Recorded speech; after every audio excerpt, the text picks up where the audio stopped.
Once you've got them in your mind, it's a bit like changing gear in the back of your neck somehow. And it's, you could have Professor Brian Cox going at this gentle velocity talking about Jupiter, to Patrick Moore talking about Uranus, very, very quickly indeed. Yeah. Or perhaps David Attenborough with these wonderfully inspiring gestures as he speaks about the planet on which we live. To Ozzy Osbourne, I like the extremes one to the other. That kind. I'm just sort of putting a bit of a final coat on Keir Starmer at the moment. To get to him, you've got to start at Ed Miliband, who is the voice that comes from deepest down in the diaphragm. Way down here. Look what I say. What I say is we'll raise that up, speed it up, and add some paint thinners. And then you get into that Starmer area. A bit turgid and a bit like that, and it's still under review.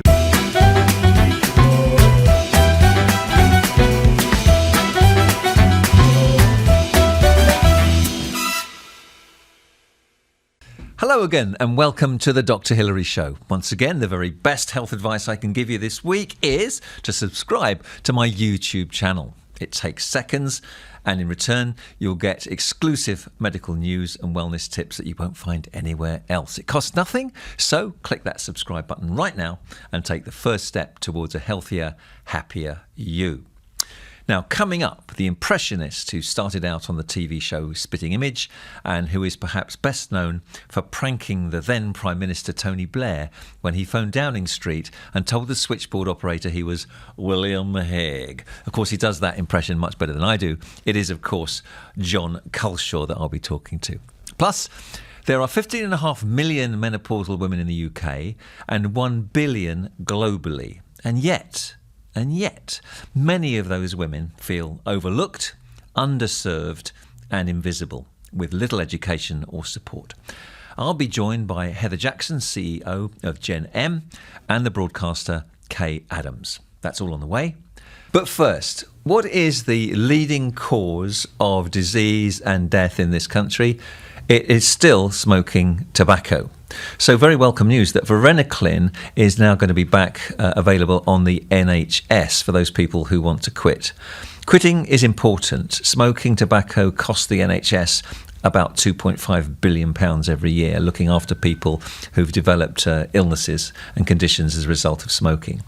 So anything that helps them to quit is very welcome. Now, varenicline used to be available as something called Champix back in 2021, but it was withdrawn because of certain manufacturing issues. It's back now, available to people, and it works by stimulating the nicotine receptor sites in the brain. And that means you reduce the cravings that people get when they want to quit, which is very welcome. It also means that there are less withdrawal symptoms for people who go cold turkey. So it's going to save money, it's going to help people, and doctors are going to see hopefully less illness as a result of the damage that tobacco does. So, all good. Now, before my first guests, this episode of the Dr. Hilary Show is brought to you by The Body Doctor. The Body Doctor has some excellent solutions for your eye health. Unbelievably, there are 48 symptoms of the menopause, and dry eyes is one of them, affecting up to 61% of women who are menopausal. They can often suffer from dry eyes and they experience light sensitivity, blurred vision, swollen eyelids and watery eyes. You see, your androgen hormone levels decrease when the menopause occurs, and this means your eyelids can then become inflamed and produce fewer tears of poorer quality. And that can lead to dry, sore, gritty eyes. The Body Doctor are proud partners of Gen M, and that means that many of the eye doctor products carry the M-tick, the world's only universal symbol to signpost menopause-friendly products. Find out more at thebodydoctor.com. Now, still to come. Because although, Tony Blair was, quite informal, just call me Tony, ha ha ha ha ha ha.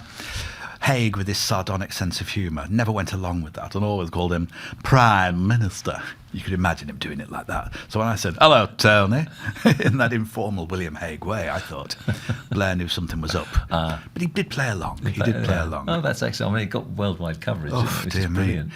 He said it was rather brightening his morning, but, MI5 or, Judi Dench, whoever monitors the calls, pull the plug very quickly and rather spoilt the fun. I'll be chatting to Jon Culshaw.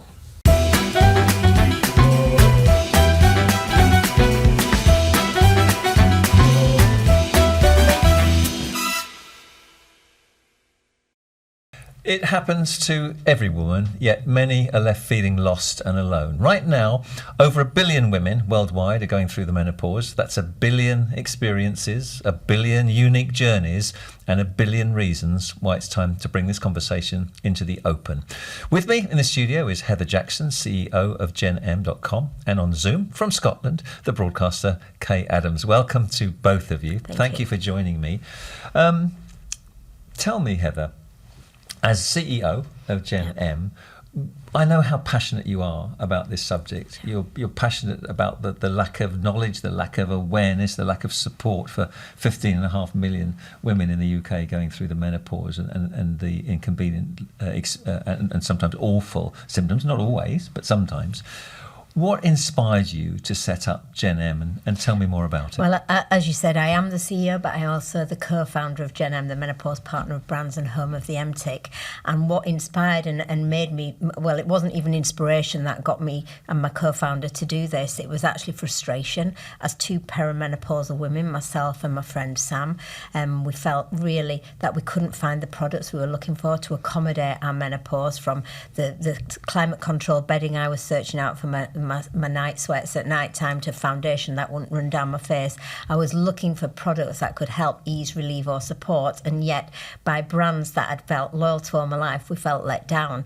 And Sam and I both took it on ourselves to rethink, were we two whinging perimenopausal women who just couldn't find anything to make ourselves happy, or did other women feel like this? And we invested our own money into a piece of research called the Invisibility Report that had 4,000 women across the country part of the survey, who actually 87% felt underserved, overlooked and invisible to brands and retailers, that they'd actually been supported by all their lives, and felt that it was time that they had better signposting for products that could ease, relieve or support. And so we took that research report and thought, well, actually we need to not just know this knowledge, we need to bring menopause into the societal conversation, not just the medical conversation that it had felt it had been. And actually, just like you wouldn't run a marathon in a pair of slippers with no training, why should we enter our perimenopause and our menopausal years so woefully let down and underserved, but actually lacking in education on how we could have a better menopause? Because you know and I know that the better prepared you are for anything in life, in particular your menopause, the better experience you'll have of it. So what could we be out there? So it wasn't inspiration that took us on, it was frustration and quite actually anger in a way that we hadn't, we were 20% of the population that was underserved, overlooked, and actually of a generation of women that I think you'll agree that I'm 55 years old. There's been some really feisty game breakers of women in this period of our lives that have made change happen to society, to work, to organisations, to getting more women to the top. Why again did we have to actually raise the barriers and make change happen? It seems incredible to me as a GP that we've been talking about the menopause for apparently decades, and sometimes it polarises opinion. You'll get a newspaper headline one day that is very positive about HRT, and then the next day or the same day in a different newspaper something's very negative. People don't really understand, do they, about the menopause, even today? It's about understanding, but also about what right now most women, from our research, it's been shown that can only name between 3 and 5 symptoms of menopause when there's 48 signs, medical, credible and clinical symptoms out there. So if you don't know what you're looking for, how can you talk about it and how can you deal this? So again, there has been a lot about HRT or not to HRT. Now, Gen M isn't about HRT or not to HRT. It's about choice, giving women the choice and the opportunity to choose for themselves the journey of their menopause that they'd like to take, whether it be HRT, whether it be HRT and supplements and nutrients and complementary solutions to it, or going down the natural route of supplements, nutrients, and equally down to that climate control bedding to help you with your night sweat. People say, well, what does climate control bedding do? It won't cure your menopause. No, but it'll give you a better lived experience of it. That night, a better sleep, so that when you wake up, you're not sleep deprived and anxious and overwrought and feeling that the day is ahead and you don't want to face into it. So, you know, it's about making today better than yesterday, and retailers and brands and women like myself and Sam have a role to play in actually ensuring that the next generation of women are not as unprepared as we were for our perimenopausal years, and actually can have the aspiration and the ability to live their best menopause. I want women to be swinging from the chandelier. I want them to be thriving in this period of life, the workplace and everything else. It's proved that if we lose women in this period of our lives, our economy will be impacted, because we need talented, great women at the top alongside those men. But equally, if they're getting sidelined by menopause, actually they're not going to be their best versions of themselves. And women thrive, the world thrives, the economy thrives, life thrives. It's all there. Very well said. Here. So let me bring Kaye in here. As a journalist and broadcaster, Kaye, you'll have talked about the menopause, I'm sure, on your programmes many times. Does this all ring a bell with you? Yeah, it does. And as Heather says, I think it's about allowing women to be well informed, and also to be prepared, for anything that comes in life. And the thing is, the menopause or perimenopause rarely comes alone. I mean, most women, and I'm sure men, but, lead very, very busy lives. And it's a period of your life that often, you can be juggling very many balls, whether it is children, older dependents, you're working, you've got different things happening in your life. And then the menopause comes as well. And sometimes it's difficult to separate what is the menopause and what is the other stresses and strains of your life. So as Heather says, being able to be prepared for that stage in your life.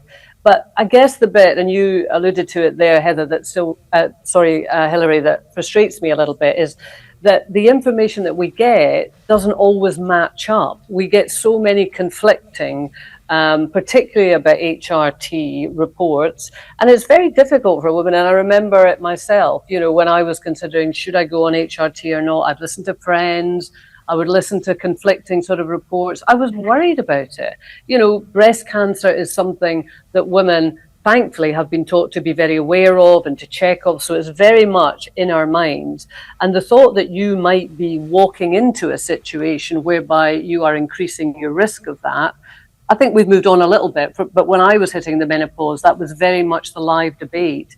And whilst I want to be able to make up my own mind, I also want to be able to go to a qualified medical professional who's going to give me reliable information.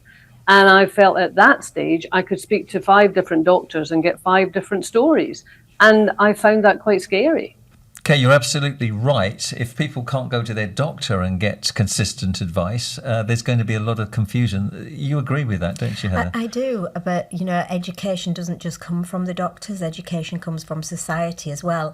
And we need to actually raise the awareness of menopause, not actually treat it as if it's a disease and it's a medical issue. It's a life transition, and that actually we need to help women and society, including men, to be better understand the signs and the symptoms of menopause, but equally how they can handle those signs themselves and actually get on top of many of them. Obviously there's the doctor's route for some of them, but food, navigation, exercise, these are all part of it as well. And what we need to do is make it much more societally acceptance that this is a life transition that can happen for up to 15 years of a woman's life. And actually right now our research shows that 85% of women are saying their menopause isn't that bad. Now, to me, not that bad suggests it could be better. And whether you're having a really bad menopause or a not that bad one, surely we need to give women the aspiration to have the best menopause they've ever had and are going to have. And like I said, I want women to swing from the chandeliers and be living that best life. And right now, society and our research is showing that more women in 2024, 71% of women entering menopause now are fearful of menopause. And menopause, you put the fear in anything, you'll bury your head in the sand and wait for it to happen. When we know the better prepared you are for your menopause experience, the better experience it'll be. It's like with anything in life, better prepared, emotionally, physically and mentally, the better approach. And that's what we need to do now. We need to give trust and choice. It is a very confusing world at the moment in time.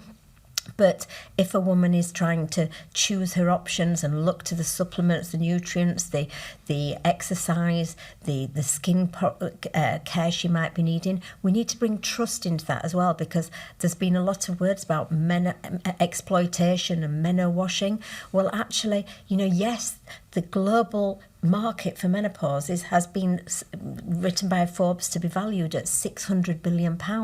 That's a significant market, but if protected with trust and credibility, not only is it a commercial opportunity for growth, it's a purposeful way of changing society's thinking about menopause and supporting it. And that's why Sam and I went on to create the MTIC, the world's universal symbol for menopause-friendly products that will have to pass an accreditation to get it. Fantastic. And we'll talk about that more in a moment. But Kaye, this must ring true to you that we seem to have, it's ironic, isn't it? We've got more information and coverage about the menopause than we've ever had. And yet, there are still messages which aren't clearly put across to women. Yeah, I suppose it's understandable. We have gone from a dearth of information to a wealth of information, and it's happened in a relatively short space of time. I mean, in the time that I've been a journalist, which is too long to even mention, but I can remember in relatively recent memory that we would not have mentioned the word menopause. I've been on Loose Women for 25 years, and there was definitely a significant period of time, not that there was any kind of fatwa or anything, but it just wasn't something that was particularly discussed, and there wasn't really even seen a great need to discuss it. And now that has clearly changed, and we've got to see that as a positive. But I entirely agree with Heather that we now, with this wealth of information and discussion that we have to be able to signpost women to reliable and trustworthy, not just products, but clearly products are going to be part of it, but, advice. So where they can say, okay, and the other thing to throw in, which is difficult, is we often talk about the menopause. I'm always very keen to talk about your menopause. And I think you said at the beginning, Hilary, 1 billion unique experiences.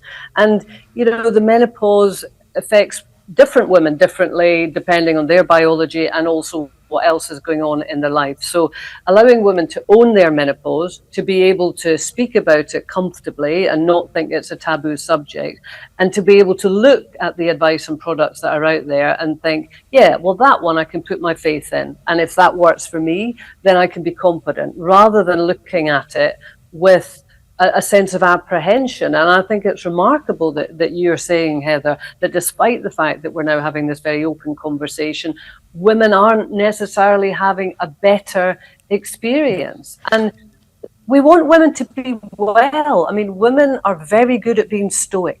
They're very good at putting up with it and saying things like, well, it's not that bad, and I want to get by.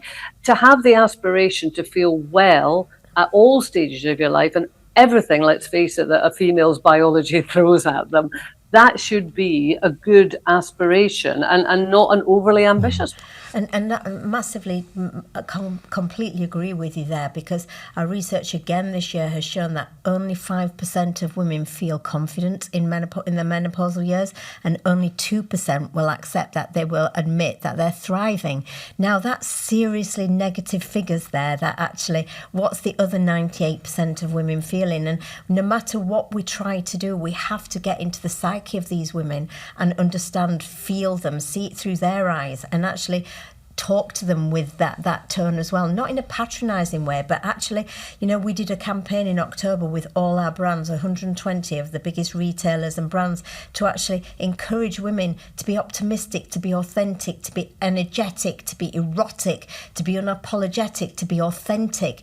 these are words that you haven't associated these last few years with the word menopause. And we got so much great response. Obviously, it was about raising the awareness of the MTIC as well, the menopause-friendly sign. But equally, we wanted women to look at those words and go, wow, I was once energetic, I was once optimistic. I need to get back to being that, because it hasn't been said that these women can. You know, I call it out. You can be erotic in your menopausal years. You can be authentic. You can be energetic, but you need to find out how to become that person again. And if you're losing it, don't lose it. You know, get in control of your menopause. And that's the bit that we want to change, that rhetoric of optimism here about these years. I mean, it's very much the case, isn't it, that even with celebrities talking about the menopause, a lot of the language has been very negative. It's been about how bad their menopause has been. We don't talk about how much better it could be. That is a really difficult thing, isn't it? It's so hard to get the balance. We're having the conversation. We have to talk about the difficult symptoms, because we have to find solutions to them, always with this aspiration of feeling well. But sometimes I'm a little bit concerned almost of a weaponization of the word a menopausal woman, that there is, this negativity attached to it. There's an assumption that that person is going to have brain fog, not be able to string two words together, and all the other negative connotations. And believe me, I'm not doing a plug for my podcast on this, Hilary. It's coming up very naturally. So I do a podcast called How to Be 60. So I speak to lots of men and women, but of the women who are, say, 58 plus. Yesterday, I spoke to Tracy Braben, used to be in Coronation Street. She's now the mayor of West Yorkshire. I think she's 62. She's come through the menopause, and she is on fire. I mean, she is a woman on a mission. She is full of energy. She's full of passion. She absolutely believes that she has got so much that she wants to achieve in her particular job at this point in her life. And I also want to see these stories very much coming through. I mean, Kamala Harris was not successful in the American election, clearly, but she's 60. Donald Trump's chief of staff is 67. I do want us to talk about the menopause. It's important, but also I want to hold on to that vision that Heather is talking about, is that we can do it as well as we possibly can. And we go on and we have great lives, and we have a great contribution to make, and we don't become these foggy, sweaty beings that need to be treated. I was very pleased to be one of the men invited onto your podcast, of course, and I had the privilege of coming up to the Scottish Parliament not so long ago, not just talking to the women in the workplace going through the menopause there, but actually had a separate meeting with the guys. And they were very receptive to learning more about how to look after their women and to understand more what they were going through. And they said, I wish I'd known this before. I wish I'd known what she was going through. Well, I mean, again, this is quite frightening, really. But equally, when we did our first research report 4 years ago, 66% of men said they felt helpless about menopause. And I love that word helpless, because it meant that they weren't being ignorant about it. They actually genuinely were thinking but didn't know how to approach this. But equally, I spoke offline to you as well, Dr. Hilary, about how a great man in Yorkshire called David Salmon was listening on calendar to what Gen M was doing a few years ago, and he wrote into us and said, I need more men to understand that actually my wife actually sadly committed suicide, but as I sat listening to you, I realised that she had so many more symptoms of menopause than I actually knew about. He didn't want it to be frightening. He honestly believed, as a man in society, if he'd known more about what to look out for, not just the mental side of menopause, but actually if you let the physical side go down, then your mental side will go down as well. How he felt he and his family around could have done so much more to help it, even with a night's sweats, getting a climate controlled bedding. Would that have helped to have a better night's sleep? Would she then not have woken up so overwrought and anxious? These are all parts of this. So men have to be part of the conversation because it's a societal issue. Menopause shouldn't be in diversity and inclusion in the workplace. It's a human issue, and I keep talking to the huge brands that we're working with that don't talk about it as a management issue or how to approach this. Talk about it as a human being, because every man has had a mother somewhere in their life. Every man is working around females or has daughters, goddaughters, nieces. These are all part of society. And the highest rate of women leaving the workplace in this period of time, the highest rate of relationship breakdowns in this period of time. Now, actually, everyone looks at, how can we help more women stay in an organisation and work, perform better in it?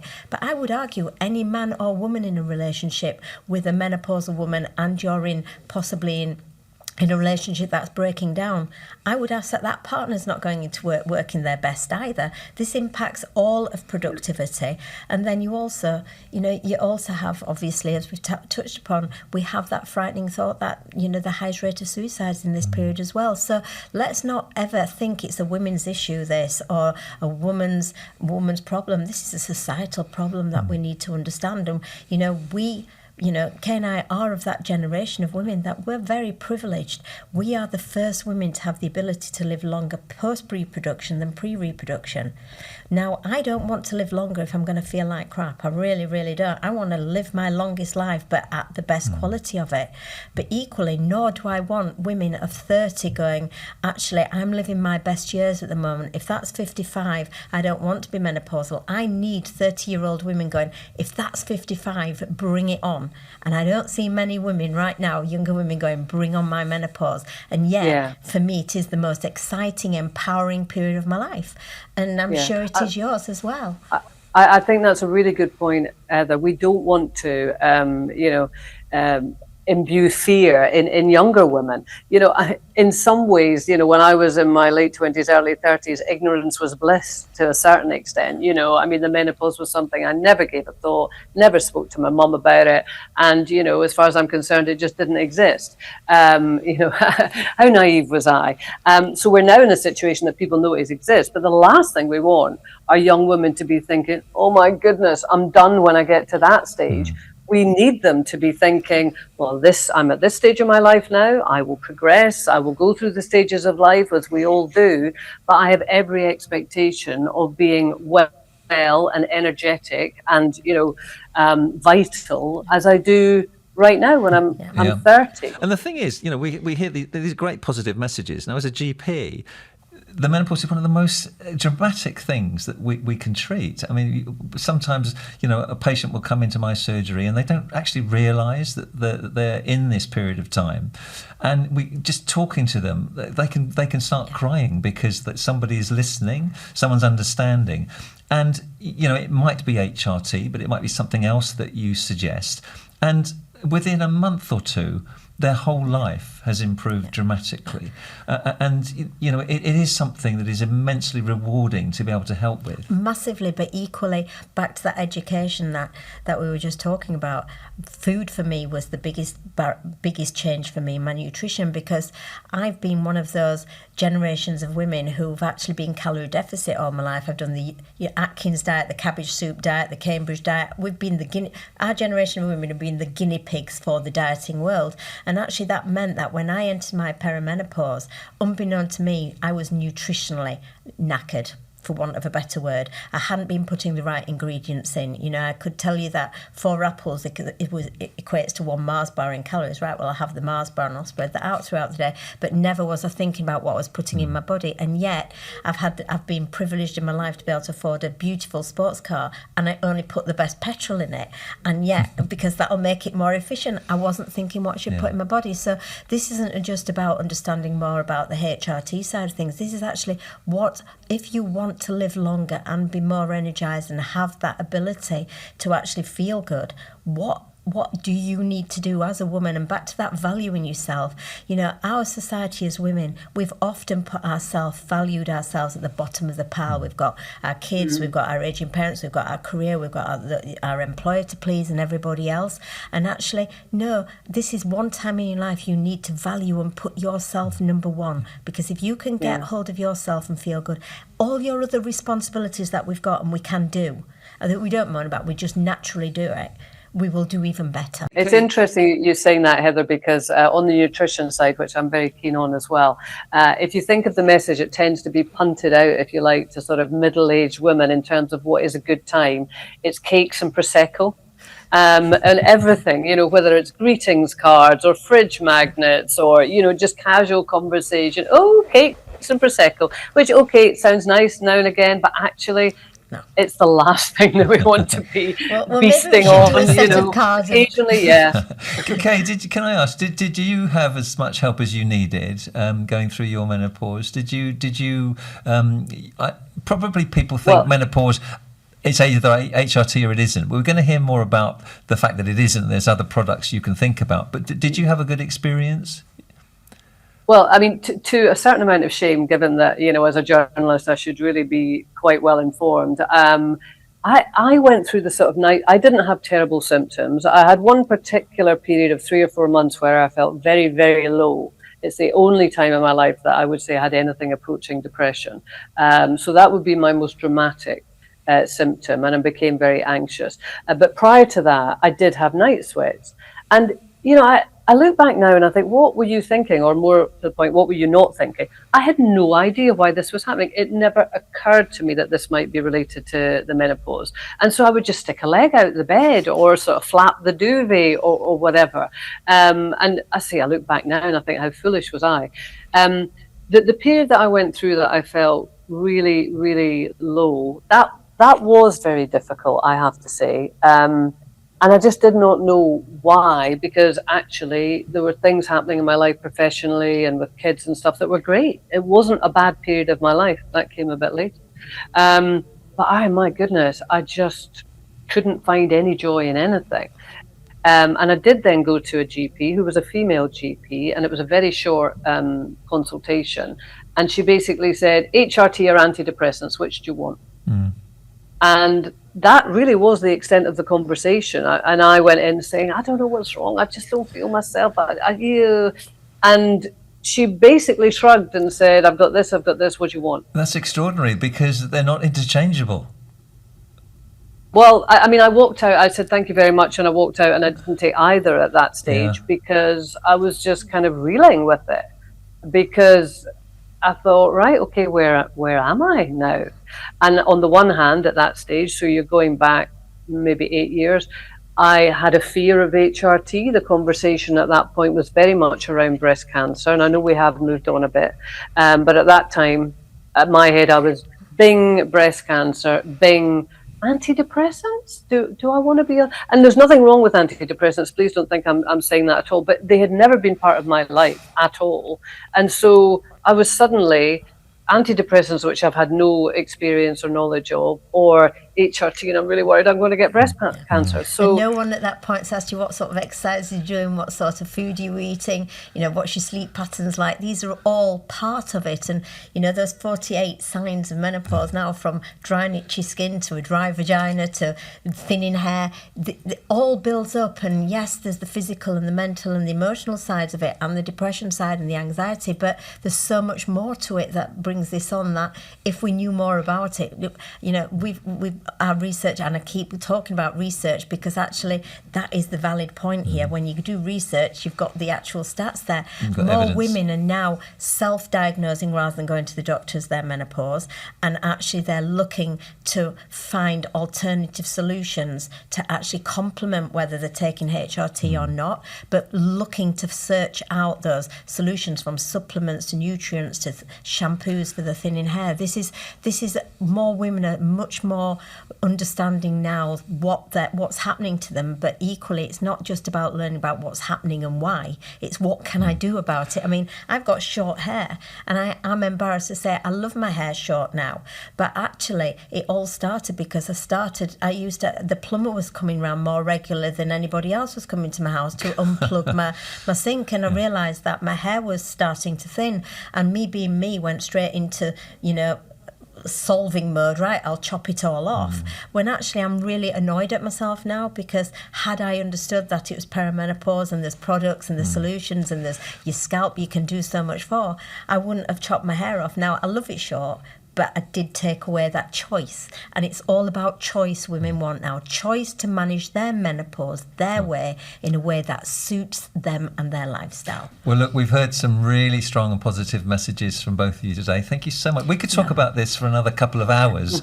Absolutely, and still have more positive messages, but thank you both so much for your time. Thank you, Kaye, and thank you for having me on your podcast before now and being on mine. Thank you, Heather. And can I say as well, you've had Tracy Bradbury, so you don't need to have an interpreter to my accent as well, because I live I've lived 20 miles away from Tracy. So if you ever need us on your podcast as well, I'd be happy to come on as well. It's a great accent. Thank you. Thank you. Lovely to meet you, Heather. Oh, lovely. Thank you both. For more information and links for help, just go to jen-m.com. Jen-m.com. There you go.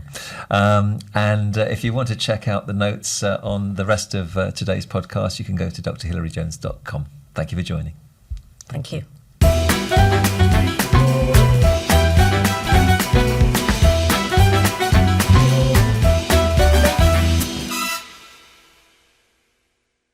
My celebrity guest this week is a man of many voices: Gordon Brown, William Hague, John Lydon and Billy Connolly, to name just a few. He's one of the country's top impressionists, appearing regularly on Radio 4 and starring in a one-man show, Imposter Syndrome, which goes on tour early next year. When John stopped by the studio, I reminded him about the time we appeared on a certain quiz show together. John, I am so thrilled that you've joined me on my podcast, because I'm a great fan of yours. I'm always very impressed by your impressions. And your career's just been amazing. And I remember we were on the Chase together, Celebrity Chase. We were. And you did so well, because you went for the offer of 83 grand, and you got back to us in the team. And we basically got the jackpot of 100 grand, didn't we? We did. Tina Malone and Charlotte Jackson from Sky.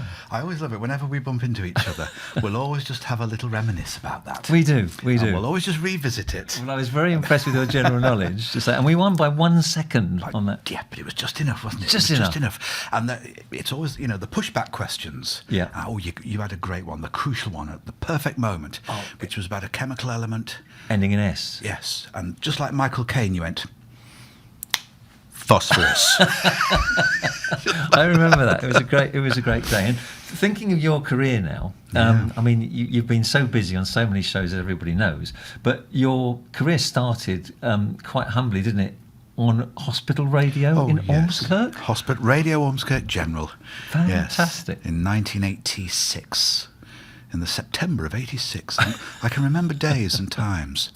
And I was 18 at the time, and a mate of mine, Pete Burgess, showed me how to work the desk, and then I began volunteering on hospital radio. Yeah, you probably chose songs that were appropriate to health and well-being as well, did you? Well, it was always I was 18 at the time, and you had to do the ward rounds. You talked to the patients, and they'd always want to hear, I'd like One Day at a Time by Lena Martell, please. Brilliant. We wanted to play other stuff, maybe, I don't know, Black Sabbath or Motorhead or Kool and the Gang, something like that. Yeah.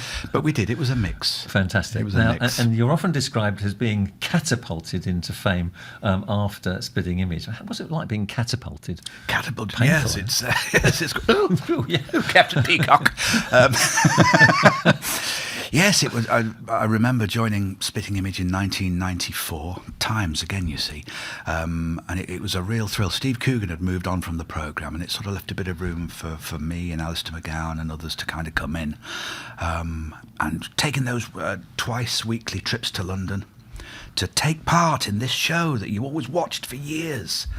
On a Sunday, there was Spitting Image, the last bit of fun you could squeeze out of the weekend before Monday and college or work or whatever it was. Yeah.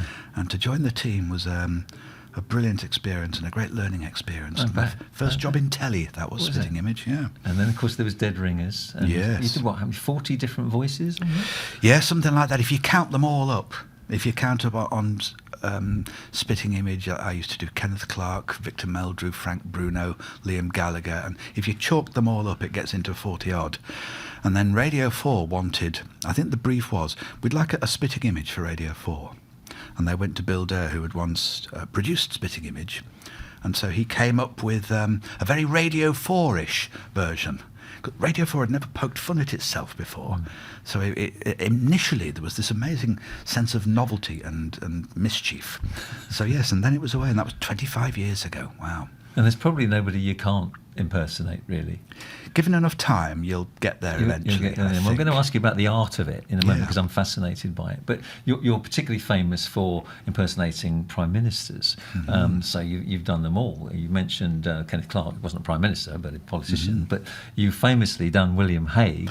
Yes. And that time when you got through to Tony Blair in reality and had him on the line for some time. Yes, I remember that. I was working with Steve Penk on Capital Radio, and Steve was known for doing his comedy phone calls at about 10:30 every morning. And if he needed a guest voice, I'd join in. It was a great platform to work on. It was great to work with Steve doing that. It was a real lovely piece of experience and a good platform. And one night we were talking about what call we would do the next day.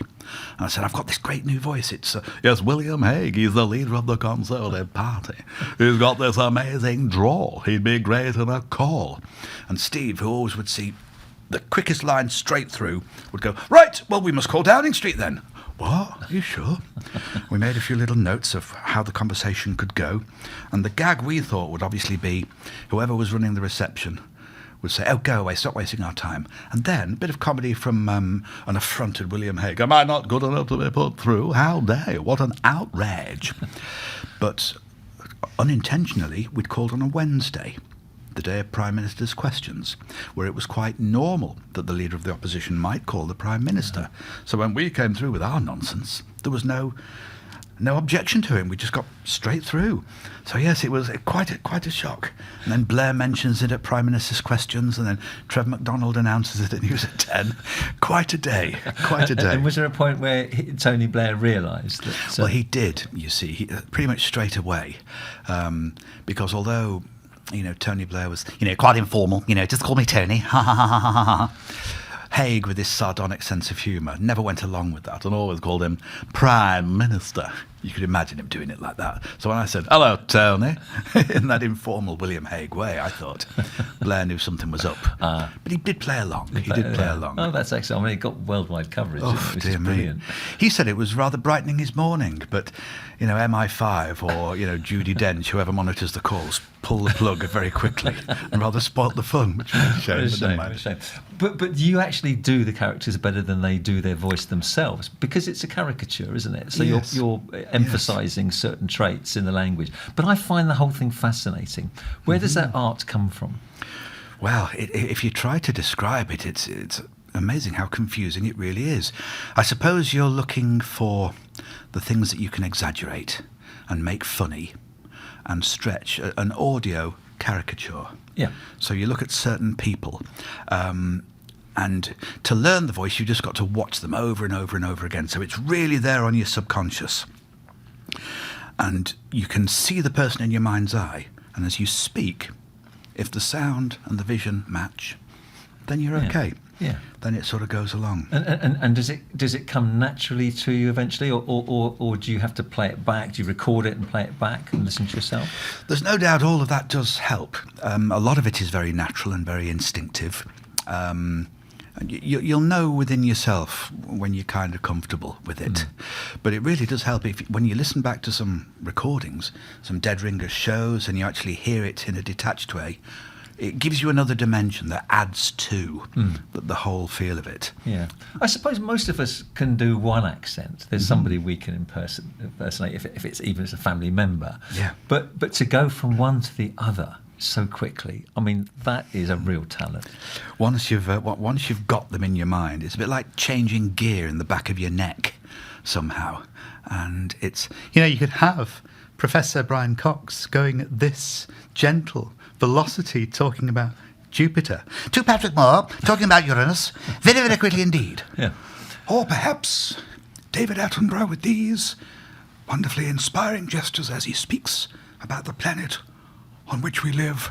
To Ozzy Osbourne, I like the extremes one to the other. That kind.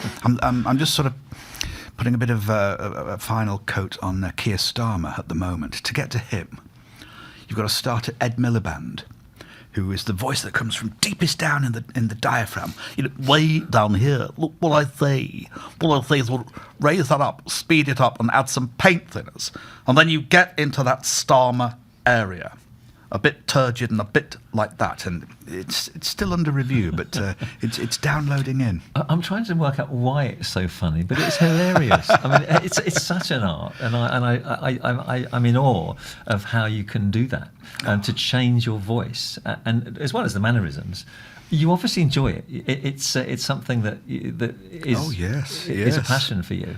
It's a sort of happy, mischievous, impudent thing to do. And when I was a lad around the dinner table at home, I'd take off the neighbours and teachers and my mum and dad's friends, and it just made everybody jolly, and laughter got going. Absolutely. I thought, oh, this is nice. I'll carry on. So do you have a favourite? I mean, do you have some favourites? Oh gosh, yes, I suppose you do. I've always got a soft spot for Frank Bruno. Because the great depth in there. It's a very great depth in there, and he's got this. When you speak with Frank, he's got this great philosophy. About Tyson coming onto you like a harbour shark. Just show no fear, just weather the storm. Yeah. Boxers, 90s boxers, I always love. Eubank with that great sense of precision, and for those who bet on Nigel Benn is a very fierce competitor, and I must be at my greatest to withstand. What makes somebody difficult to impersonate? Is there a voice or an accent that is blander and more difficult? Yeah, I suppose some of the more grey and more disposable politicians. David Cameron was always a bit.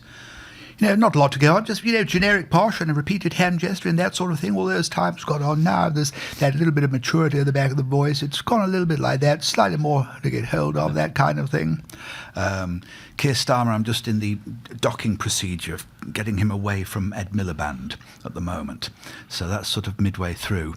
But yes, it's just blandness. Spitting Image always solved this problem by giving a character a trait that they didn't have, but which kind of suited them.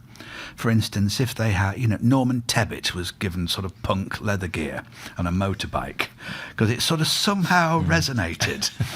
And John Major was there. He was the colour of blue tack. Yes, exactly. One has to be. Sometimes you have voice neighbours. John Major, the puppet, was like this. If you go too far over this way, he became Julian Clary. So you try to repair it to John Major again, but don't go this far, otherwise it goes back to Michael Caine. Phosphorus. That's brilliant. It's so very clever. One of my favourites that you did was Russell Crowe. Oh, yes. Gladiator. Yes, exactly. Yes, the scowl. The scowl, that Ridley Scott language.